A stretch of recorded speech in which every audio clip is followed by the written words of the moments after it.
우리 지난주까지 10장까지 같이 공부했는데 1장은 이방인의 죄, 2장은 유대인의 죄, 3장은 모두의 죄.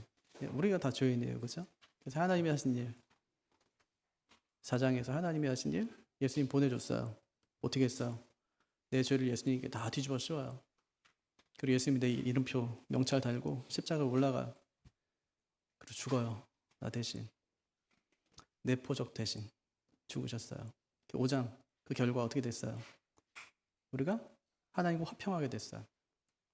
그리고 천국 가게 됐어요. 그 6장 어떻게 살아야 돼요? 죄의 종으로 살지 않고 의의 종으로 살아야 돼요. 7장 근데 어떻게 살아요? 죄의 법 아래서 여전히 살아가는 거예요. 죄 짓고 살아가요. 그럼 어떻게 돼요? 8장 끝날 것 같은데 하나님은 절대로 내 사랑에서 끊어지지 않는데요. 왜 그래요? 9장 하나님의 주권적인 선택 때문에. 원래 우리가 그런 인간이었어요. 하나님이 불쌍히 여겨준 것이지 하나님께서 우리를 의롭게 하셨다고 우리가 완전 새 사람이 되어서 진짜 죄의 길 따르지 않겠습니다. 의의 길로 살겠습니다. 할 수 있는 존재가 아니에요. 하나님이 아셨어요.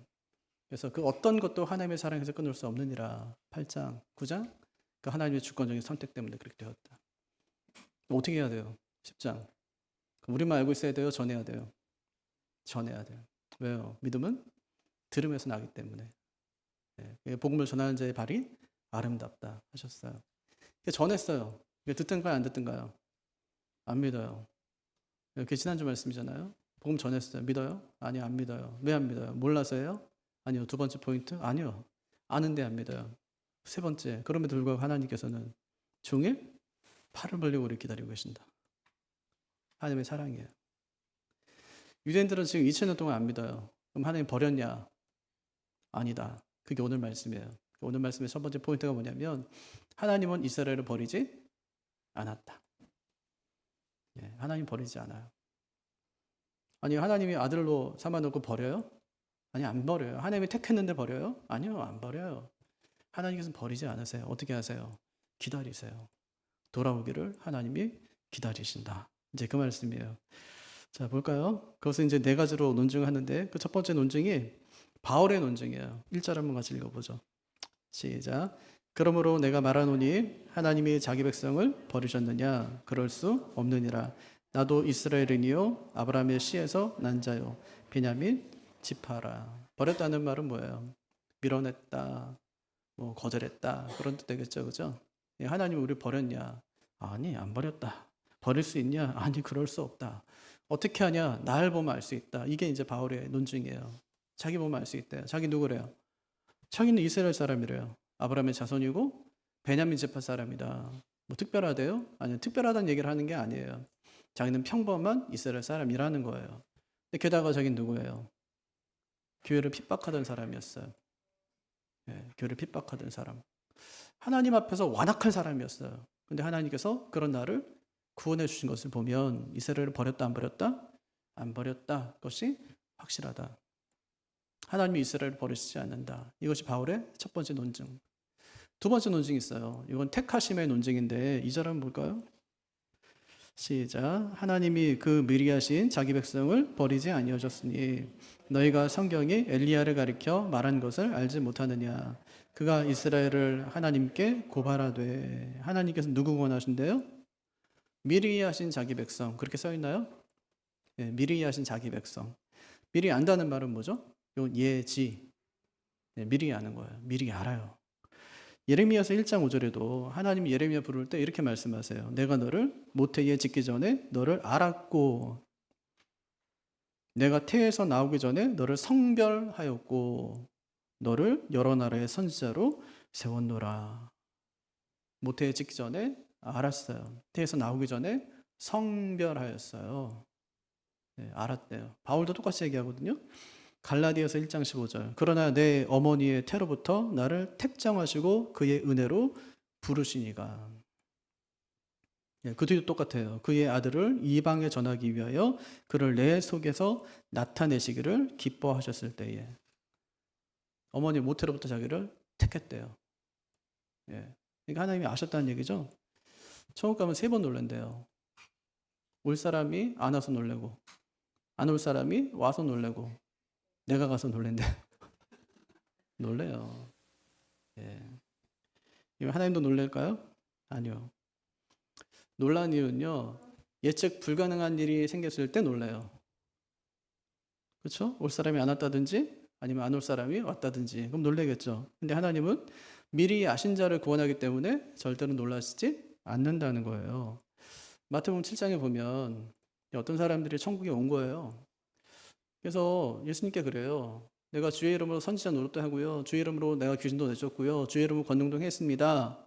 그때 주님께서 하시는 말씀, 내가 너희를 도무지 알지 못한대요. 불법을 행하는 자들아 내게서 떠나가라 이렇게 말씀하시거든요. 천국은 누가 가요? 아는 사람. 누가 알아야 돼요?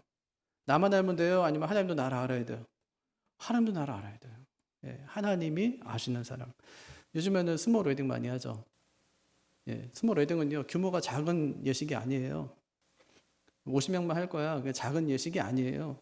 그게 아니라 누구와 함께 어떤 방식으로 결혼할 거냐 이거를 고민한 끝에 결정한 예식이에요. 그러니까 진짜 고민을 많이 한 거죠. 예를 들면은 어떤 애가 목사님 저 오늘 예식장 갔다 왔어요. 뷔페 먹었어요. 뭐 진짜 결혼했어? 아니요. 그냥 갔어요.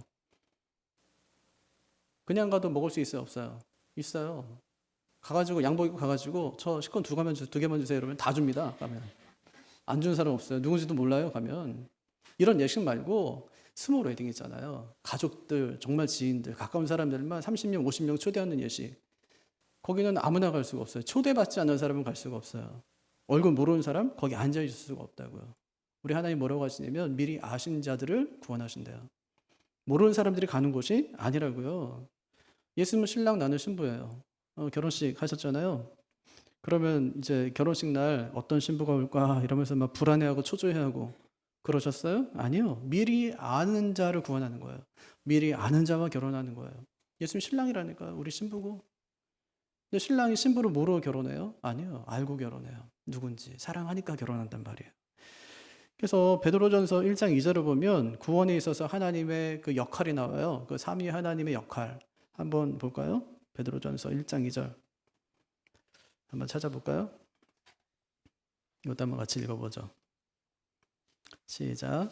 곧 하나님 아버지의 미리 아심을 따라 성령이 거룩하게 하심으로 순종함과 예수 그리스도의 피 뿌림을 얻기 위하여 택하심을 받은 자들에게 편지하노니 은혜와 평강이 너희에게 더욱 많을지어다. 보세요. 여기 보니까 하나님 아버지의 뭘 따라?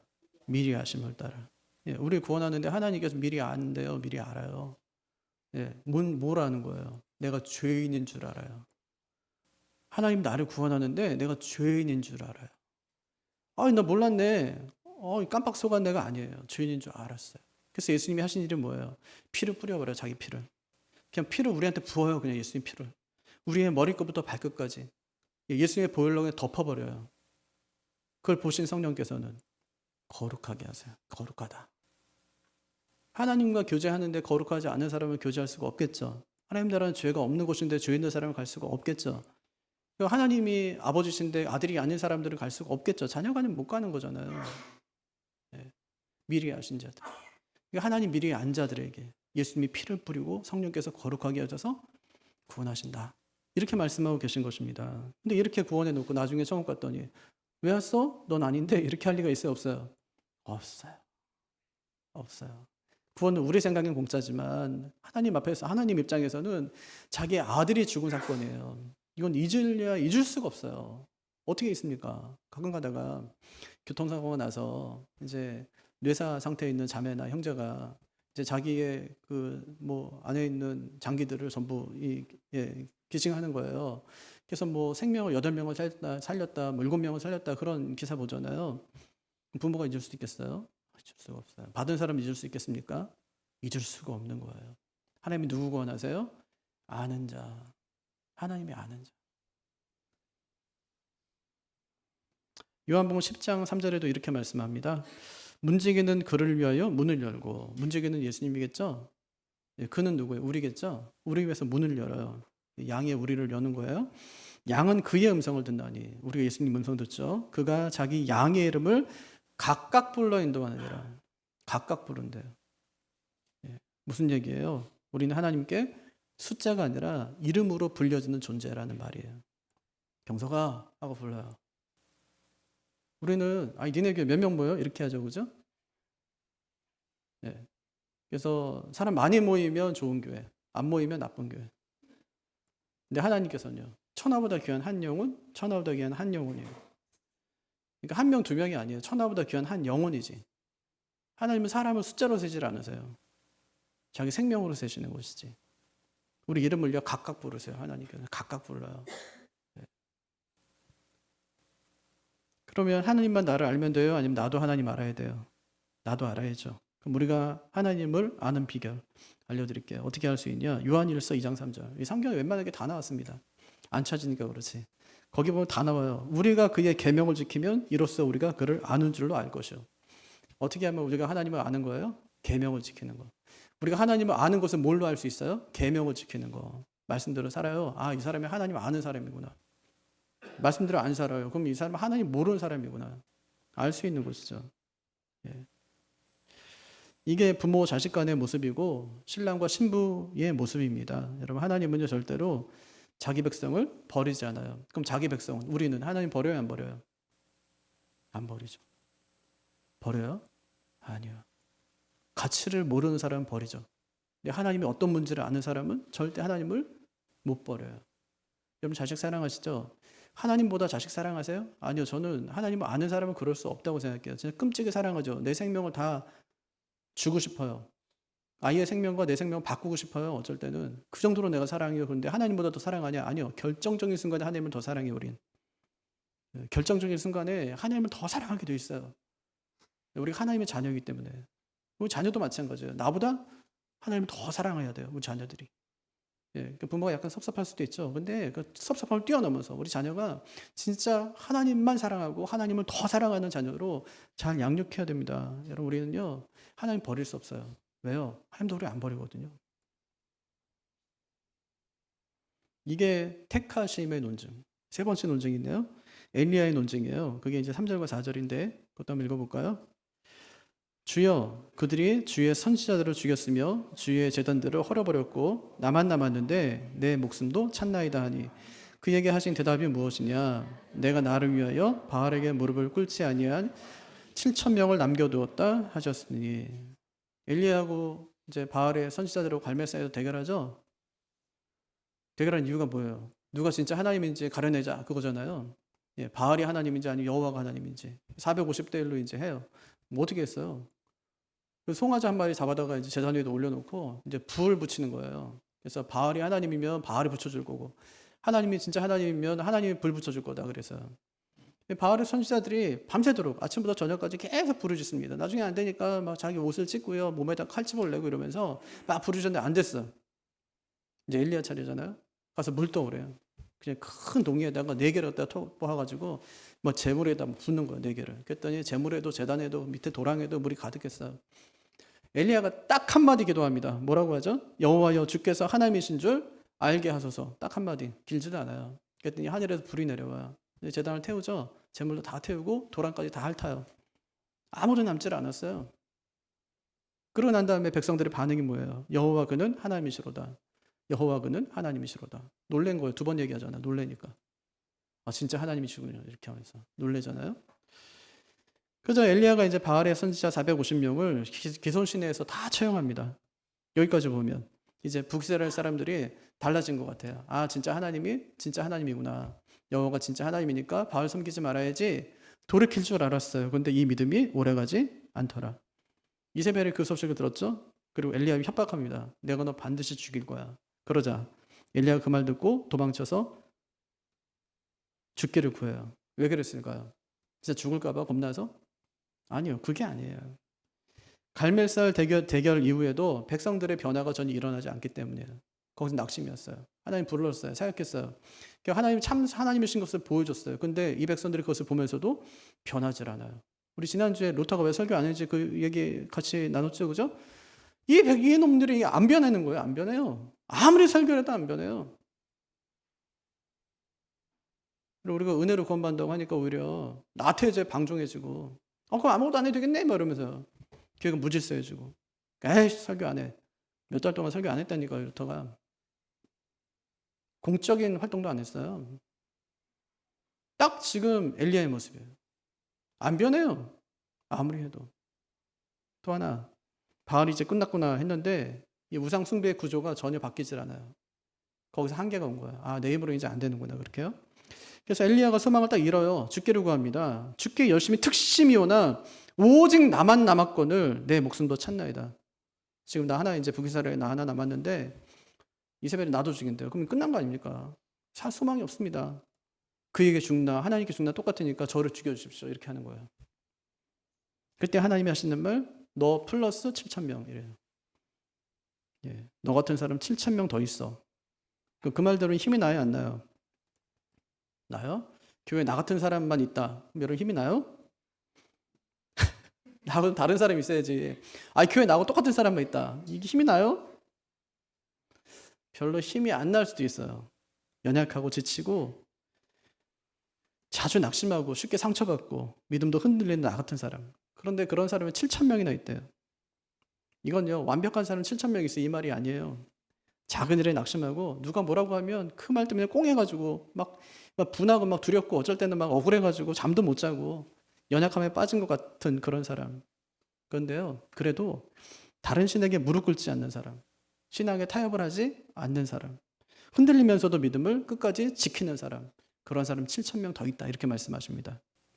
너처럼 포기하지 않고 싸우는 사람, 너처럼 지쳐도 다시 일어설 수 있는 그런 기도의 사람, 너처럼 조용히 하나님만 바라보며 버티는 사람, 그런 사람을 내가 남겨놨다. 이렇게 말씀하세요. 그러니까 낙심하지 말래요. 너 혼자가 아니니까. 네가 못 보고 못 느껴서 그렇지 지금도 나는 내가 남겨둔 사람을 통해서 일한다. 너도 그들 중에 하나다. 그게 엘리야였어요. 우리 눈에는 한국교회 그냥 실패하고 끝난 것 같죠. 청년세대 다 무너지고 이제 3040 없어지고 그러니까. 근데 하나님은 남은 자를 통해서 당신의 교회를 계속 세워가세요. 우리가 하는 게 아니에요. 부흥은 우리가 이룰 수 있는 것이 아니에요. 하나님이 한 방이면 끝나는 거예요. 그냥 하나님이 하시면 되는 거예요. 네. 내가 잘해서 이 자리에 있는 것이 아니라고요. 하나님이 엘리야처럼 붙들고 있어서 내가 이 자리에 있다 하는 사실을 꼭 기억하시기를 바랍니다. 하나님은요, 절대 자기 백성은 놓치는 법이 없어요. 절대 버리는 법이 없어요. 그들의 행위 때문이 아니라 하나님의 은혜 때문이에요. 이것이 네 번째 논증, 은혜의 논증이에요. 이게 5절. 같이 읽어볼까요? 그런즉 이와 같이 지금도 은혜로 택하심을 따라 남은 자가 있느니라. 지금도 이 말이 현재 시제네요, 그죠? 이스라엘이 집단적으로 복음을 거부했어요. 집단적으로 다 안 믿어. 한둘이 아니에요. 다 안 믿어요. 엘리야 생각에는 아무도 없어요. 그런 거 아무도 없어요. 나밖에 없어요. 이렇게요. 없어요. 그들 중에 구원이 없는 것 같아요. 그런데 하나님께서는 그렇지 않다 이렇게 말씀하세요. 지금도 은혜로 이렇게 말씀하시죠. 지금도 은혜로. 구원은 항상 은혜예요. 그러니까 그때도 은혜였다면 지금도 은혜인 거예요. 그때 은혜로 구원받았다면 지금도 은혜로 구원받는다고 얘기하는 겁니다. 여러분 엘리야 때 은혜로 구원받았나요? 지금도 은혜로 구원받아요. 진짜 그래요? 6절 같이요. 만일 은혜로 된 것이면 행위로 말미암지 아무미니 그렇지 않으면 은혜가 은혜되지 못하느니라. 구원은 전적인 은혜로. 누구 은혜? 하나님의 은혜로. 은혜 플러스 행위예요? 아니요. 은혜 99% 행위 1%예요? 그것도 아니에요. 전부 은혜여야 은혜인 거예요.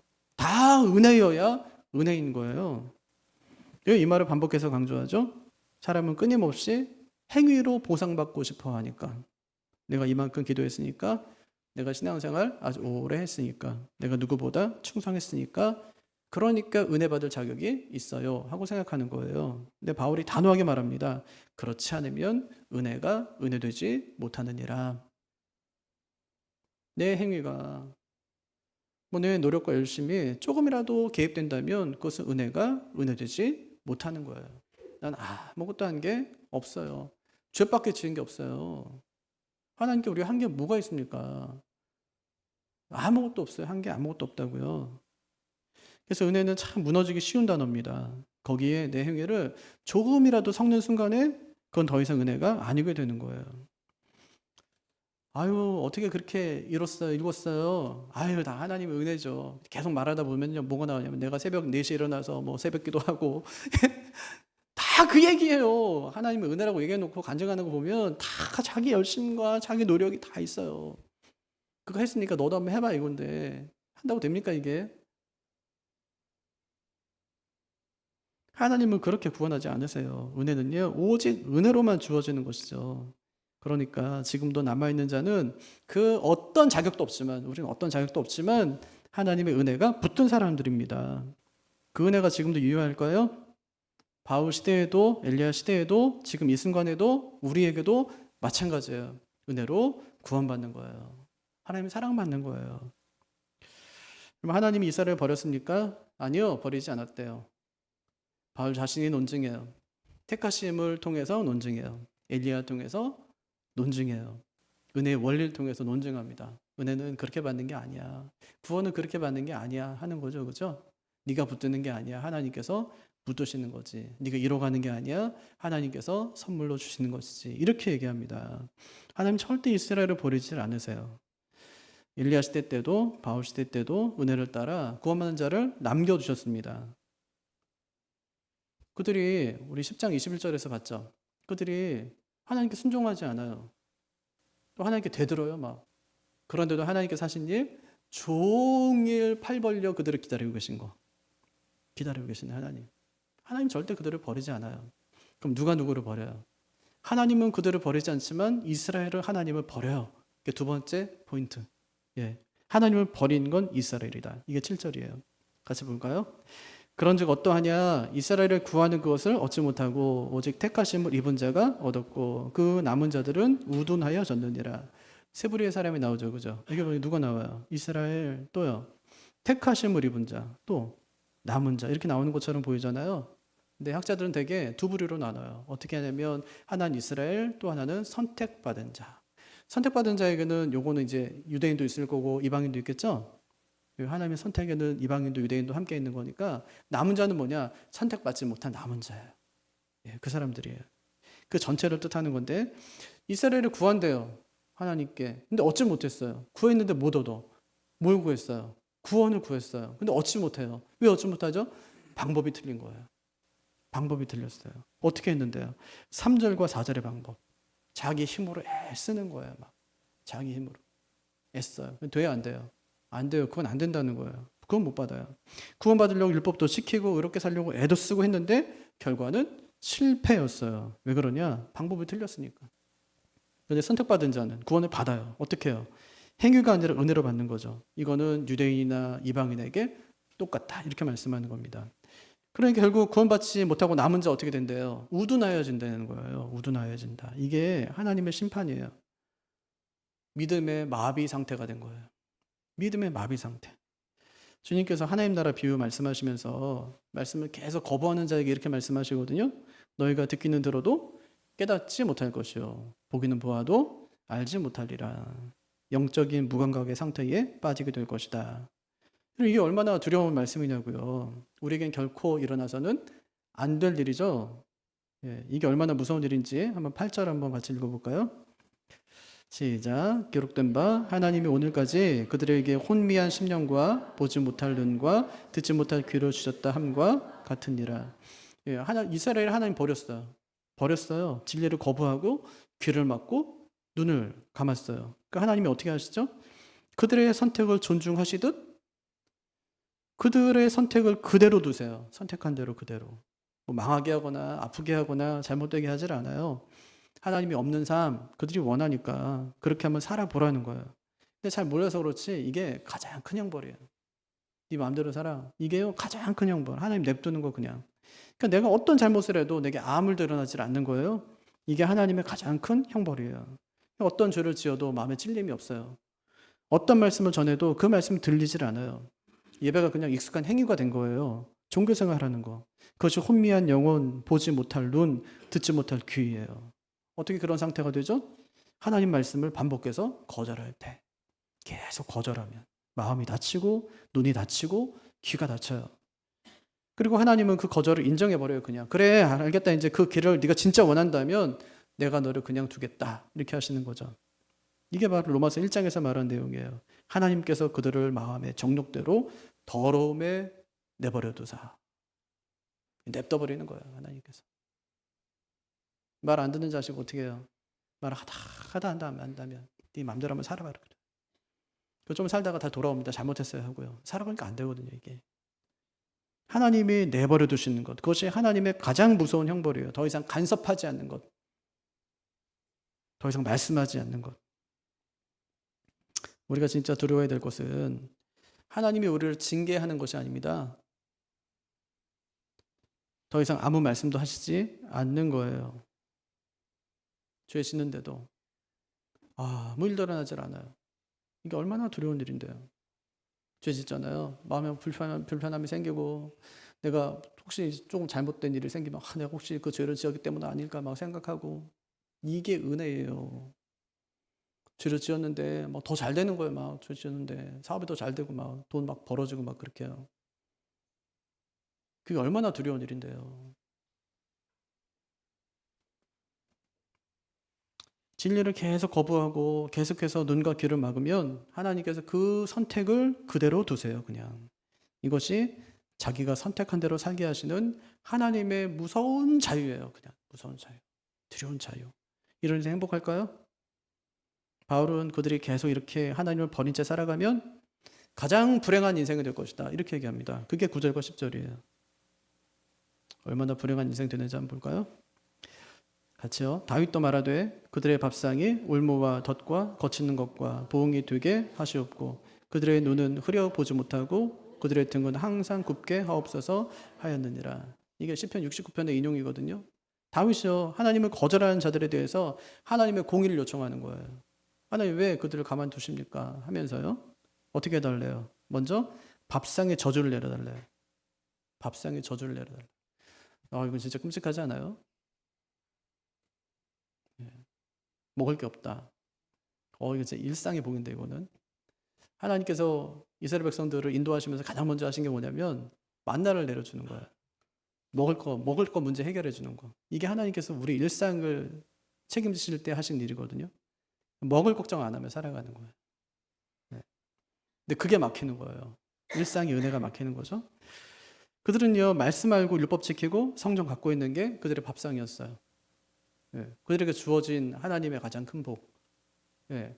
아예 그들에게 하나님께서 엄청난 특권 주시는데 뭘 줘요? 하나님께서 그들을 유대인으로 하나님 삼아요. 그냥 많은 민족 중에 한 민족을 택했는데 바로 자신들이에요. 엄청 큰 특권이죠. 또 율법을 줘요. 하나님의 뜻을 알게 하고. 또요, 하나님 자신을 그냥 줘버려요. 그냥. 네. 이런 특권을 가지고 있었어요. 근데 어떻게 쓰죠? 그걸 가지고? 아니 보세요. 유대인 특별히 하나님이 지명했죠. 이렇게 불렀어요. 이렇게 구원하려고 부른 거예요. 이렇게 불렀어. 그리고 말씀 줘요. 하나님 뜻대로 살라고. 그리고 하나님 자신을 줘버려요. 그럼 구원받지 못하면 그게 기적이죠. 근데 그걸 갖고도 구원받지 못하는 거예요. 그걸 가졌는데도 구원받지 못하는 거. 얼마나 어리석어요. 그러니까. 다른 방법을 찾아요. 다른 신을 찾는다고요. 다른 말씀을 구하며 살아가는 거예요. 다른 은혜가 임하기를 원하는 거예요. 근데 그들에게 은혜가 임하지 않아요. 말씀도 알고 율법도 가졌고 성전도 있었지만 하나님께서 그들에게 주신 이 특권이 그들을 행복하게 하지 못했어요. 어떻게 됐냐? 그것이 그들에게 올무가 되고 덫이 되었다, 이렇게 얘기합니다. 왜 그랬다고요? 특권을 특혜로 착각했기 때문에. 은혜를 특권으로 만들고 특권을 자랑으로 삼고 그 자랑이 결국 우상처럼 되어버렸어요. 말씀도 율법도 성전도 다 하나님이 주신 은혜인데 그 은혜에 걸려서 넘어지고 말았다는 말이에요. 그러니까 축복이 덫이 되고 은혜가 심판의 근거가 되었습니다. 우리가 뭐 먼저 믿었다고 더 좋은 믿음 갖는 건 아니에요.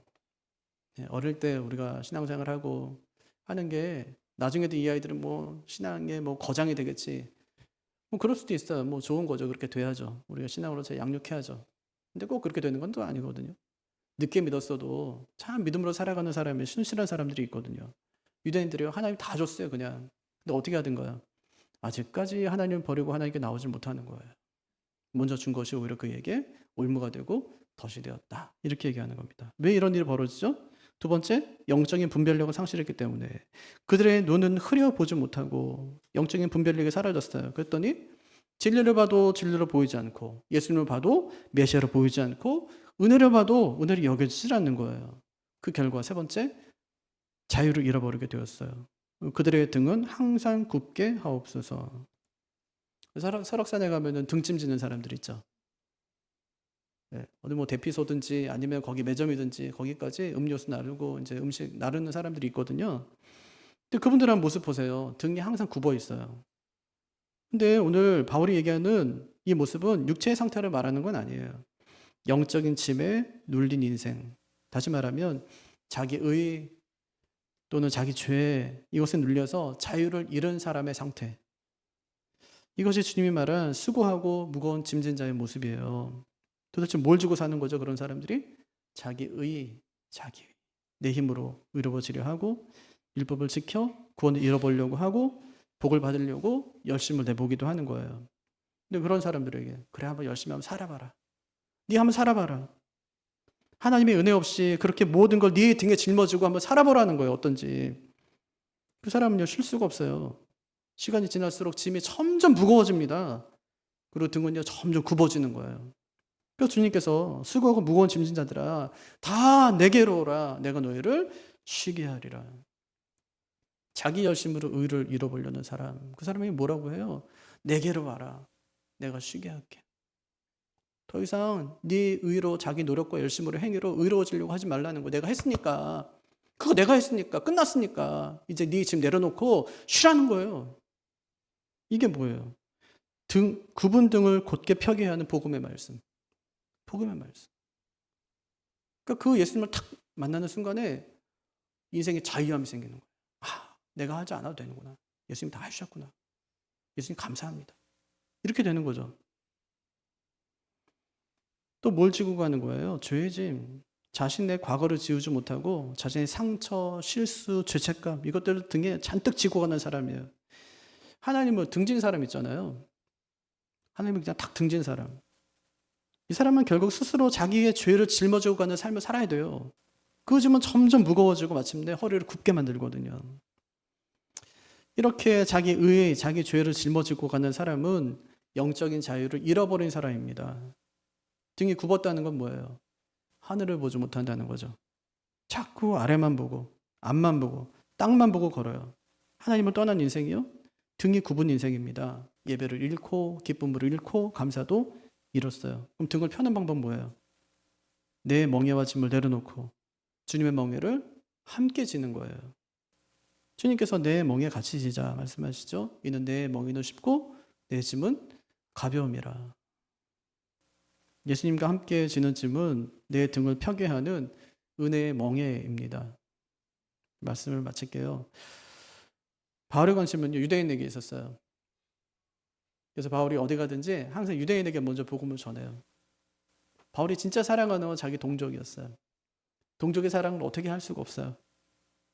그러니까 유대인에게 먼저 전한 이유가 뭘까요? 그 전제가 뭐예요? 그들이 버림받지 않았기 때문이에요. 버림받았다면 전하지 않았겠죠. 버림받지 않았기 때문에 전할 수 있었어요. 하나님께서 유대인을 버렸나요? 아니요. 하나님 그들을 버리지 않았어요. 바울은 자기가 증인이래요. 실제로 하나님이 유대인을 버린 것은 아니에요. 예수님이 전에도 바울이 전에도 믿는 사람들이 있었거든요. 또 엘리야의 예를 들어 설명합니다. 그때도 은혜를 따라 선택받은 사람들이 있었다는 거예요. 그럼 하나님이 안 버렸다면 누가 버린 거예요? 그들이 하나님을 버린 거예요. 왜 안 믿어요?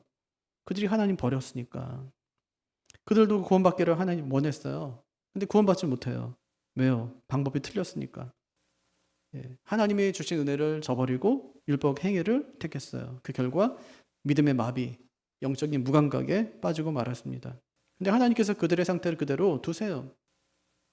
그러니까 하나님께서 그들에게 차렸던 그 밥상이 오히려 그들에게 올무가 돼요. 영적인 분별력은 사라지고 자신들이 선택한 구원의 방식은 무거운 짐이 되고 말았습니다. 어떻게 해야 돼요? 주님의 초대에 응해야 돼요. 수고하고 무거운 짐진 자들아 다 내게로 오라. 내가 너희를 쉬게 하리라. 우리는 어떻게 해야 될까요? 하나님의 은혜를 붙들어야 됩니다. 자신의 방법 다 내려놓고 주님의 초대에 응답해야 합니다. 우리가 하나님의 은혜로 남겨진 자임을 꼭 기억하고 그 은혜에 감사하며 사는 우리가 되기를 주님의 이름으로 축복합니다. 자리에서 일어나셔서 우리 함께 찬양하겠습니다.